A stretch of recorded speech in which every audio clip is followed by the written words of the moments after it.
What happened after Caitlin Clark was eliminated from the playoffs shows that the WNBA is in big trouble. The Caitlin Clark effect is real.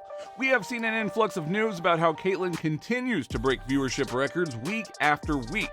It seems as if anytime she steps onto a basketball court, millions of people tune in to watch what she will do next, and the reason is simple: she is electrifying.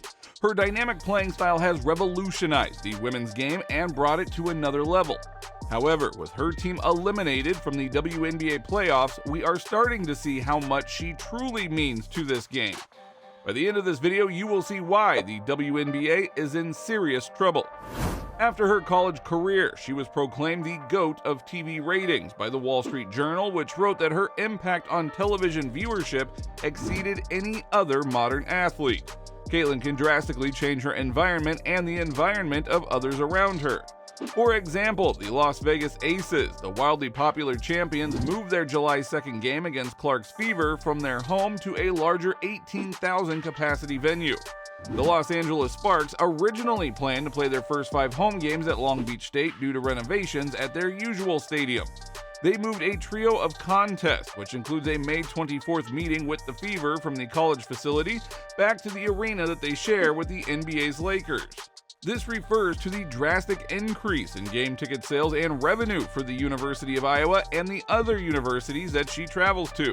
It's 15,591 fans in attendance, 105% increase compared to the average game is 7645, and to Angel Reese it's only 10,000 people.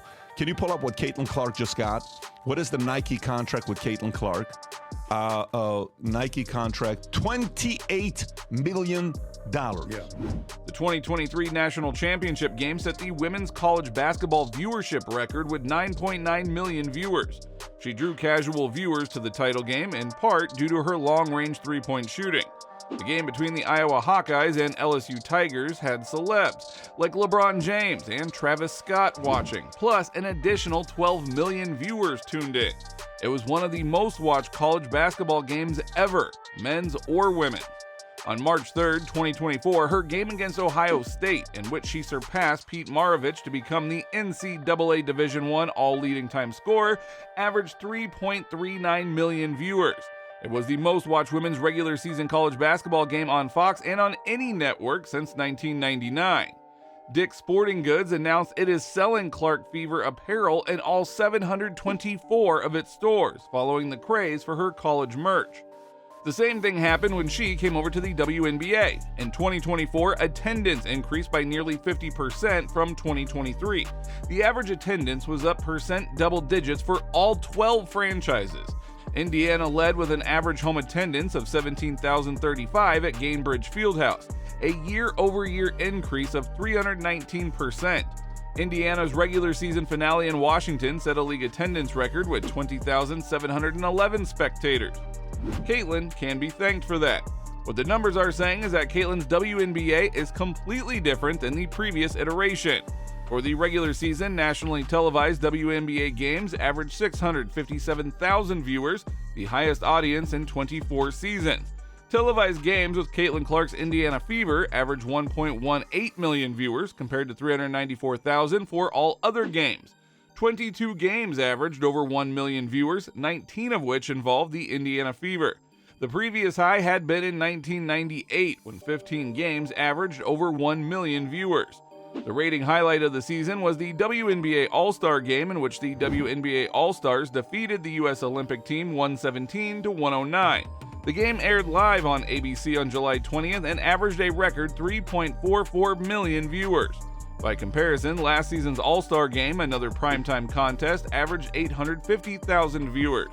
We should have seen this trend coming. Want to see the Caitlin Clark effect? Here it is. Bad team, small market, and they are worth more, the Indiana Fever, than the Los Angeles Sparks, the Dallas, Atlanta, Washington teams, and almost equal to a team in Chicago. Her draft also became the most viewed WNBA event since 2000 when the Liberty played the Houston Comets in a May contest. Caitlin's highly anticipated WNBA regular season debut, perhaps unsurprisingly, broke ESPN's WNBA viewership records. Before this season, the WNBA had no game with more than 1 million viewers since 2008. The Indiana Fever rookie scored 20 points as 2.1 million fans watched across ESPN2, ESPN Plus, and Disney Plus. It was the most watched WNBA game on any ESPN platform in history. The Fever-Sun matchup peaked at 2.3 million viewers. The most watched regular season game was between the Indiana Fever and Chicago Sky, with first-year WNBA rivals Caitlin Clark and Angel Reese, with Chicago defeating Indiana 88-87, and the game aired on ESPN on June 23rd and averaged 2.35 million, the most watched WNBA game in 23 seasons. The previous week, another Indiana-Chicago matchup on CBS averaged 2.25 million viewers. The rising tide lifts all boats, and, well, Caitlin is that tide. But now, that tide is gone. Caitlin's team is officially out of the playoffs, and we are now seeing the ramifications of it. The first weekend of the WNBA playoffs without the rookie superstar was eye-opening, to say the least. With Caitlin playing, the WNBA drew a record 1.84 million viewers to her first playoff game against the Connecticut Sun on September 22nd, while competing with an NFL Sunday. She followed it up with another record audience of 2.54 million viewers for Game 2. But the worst possible outcome happened for the WNBA. Caitlin and her team lost both games and were officially eliminated from the playoffs. Now, the remaining teams contending for the WNBA title are the New York Liberty, the defending champion Las Vegas Aces, the Sun, and the Minnesota Lynx. There are still some big-name players left, such as Asia and Sabrina Ionescu. However, they simply are not Caitlin Clark. I mean, no one is really. The first game between the Aces and Liberty, a rematch of last year's WNBA Finals between two of the league's most popular and successful teams, drew an audience of 929,000, ESPN had announced. Now, this is 50% less than the Fever's Game 1 against the Sun. Still, it was historically good for any WNBA playoff game that doesn't involve Caitlin, as it was better than any of the TV numbers for the finals games between the two teams last year. Meanwhile, Game 1 of the Sun Lynx series was even worse. They had an audience of just around 650,000. Both of those games have also fallen well behind some of Caitlin's regular season games in terms of viewership as well. In early September, Clark's Indiana Fever played in front of a TV audience of 1.26 million viewers in a game against the Minnesota Lynx that was played at the same time as Week 1 Friday night NFL game between the Philadelphia Eagles and Green Bay Packers. And Caitlin's first regular season finale against the Washington Mystics on September 19th, a total of 20,711 fans that showed up at Capital One Arena set a new record for the highest attended WNBA regular season contest.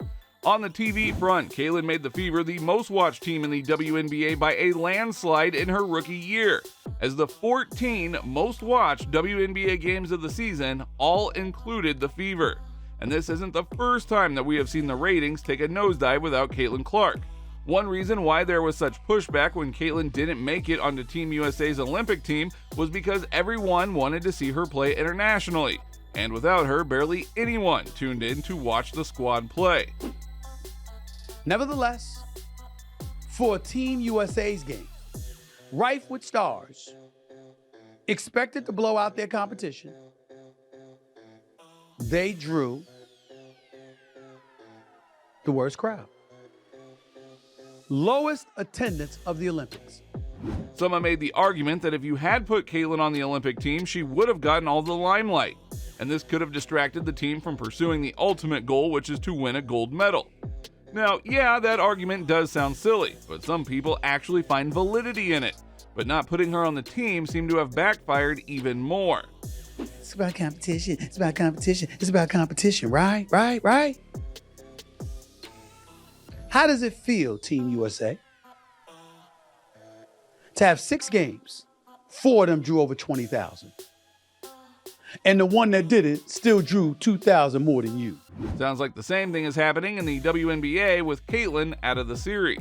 Caitlin's ability to attract public interest and connect with fans has been likened to American singer-songwriter Taylor Swift. Her fans have been nicknamed Clarkies in reference to Swift's fan base of Swifties.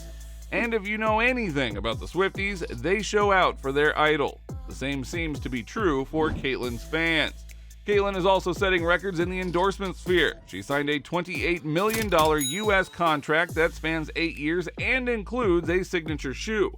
The new deal would be the richest sponsorship contract for a women's basketball player. Now, we have seen lucrative endorsement changes in the way that teams travel, where they play, and overall interest in the game. But it is clear that if the WNBA wants to succeed long-term, they will need to build up more stars. Even in the NBA, you have guys like LeBron James, Steph Curry, and Kevin Durant, along with a plethora of young talent. The same thing needs to happen in the WNBA, unless they expect Caitlin to do all the heavy lifting. I mean, it's not like she isn't used to doing that already.